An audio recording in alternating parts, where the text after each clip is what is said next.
Hi, I'm Daniel with the marketing team at Partners Federal Credit Union, and I'm really excited about what we have to share with you today. This month, we are celebrating the Disney Animals program on Disney Now.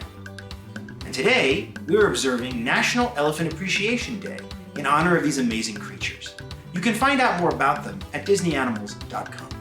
And now, I'm thrilled to introduce our special guest, Dr. Zak Gezon from Disney Conservation Team Wildlife. Hi, Dr. Zak. Hi, how are you? I'm great. How are you today? Oh, I'm good. You know, we watched your video earlier this year on the hashtag Disney Magic Moments at the Disney Parks blog about building a pollinator garden. Now that was a lot of fun. What led you to encourage people to build pollinators at home? Yeah, that's a great question. So my background is in ecology, and we think of ecology as being the study of nature and faraway places, but the literal translation of the word ecology is the study of our home. It's the study of our house and where we live. And so as we were starting to grasp the way that our lives would be changing as the pandemic was unfolding, I really wanted people to be able to embrace the changes that they could make to benefit wildlife in their own homes. And just because the world is shutting down, nature doesn't shut down and it still needs help. On a slightly larger scale, you've done a lot of work with elephants and you've spent some time in Africa.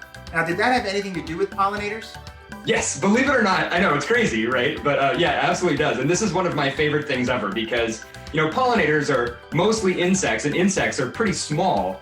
So this project is so cool because one of the smallest animals on the planet is helping to save the largest land animal on the planet. And that is that in Africa, some local people noticed that elephants are afraid of bees. So the project that we've been working with, the Save the Elephants Foundation, and the Elephants and Bees Project is to find ways that you can actually use honeybees to make a fence around farms, which keeps the elephants out and it produces honey. So the locals have increased food or things that they can sell.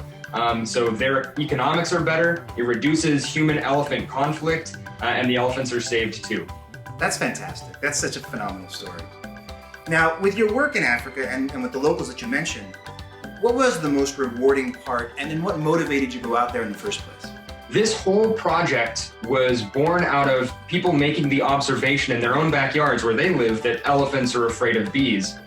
And then finding a solution to a problem, in this case that elephants are crop raiding and they're stealing the crops from these farmers, finding a solution that it's simple and it's elegant and it makes use of native species that are just there and everybody wins. The bees get a habitat, the elephants are safe from the humans are safe from the elephants and get all of these bee products. Just everybody wins and it doesn't require massive, expensive changes. It's just a slight lifestyle shift. And I think that, we could really learn a lot from that and look at the way that we interact with our own environments and try to find more simple, natural solutions to solve some of the problems that we have.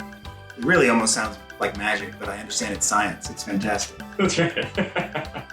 Not everybody gets a chance to visit Disney elephants. And especially here in California, we don't have any elephants at the park outside of the Dumbo ride.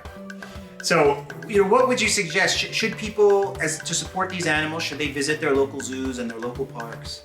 Yeah, absolutely. If you look for an accredited zoo, so a zoo that is accredited by the Association of Zoos and Aquariums, that means that zoo has excellent animal welfare and they're contributing to conservation.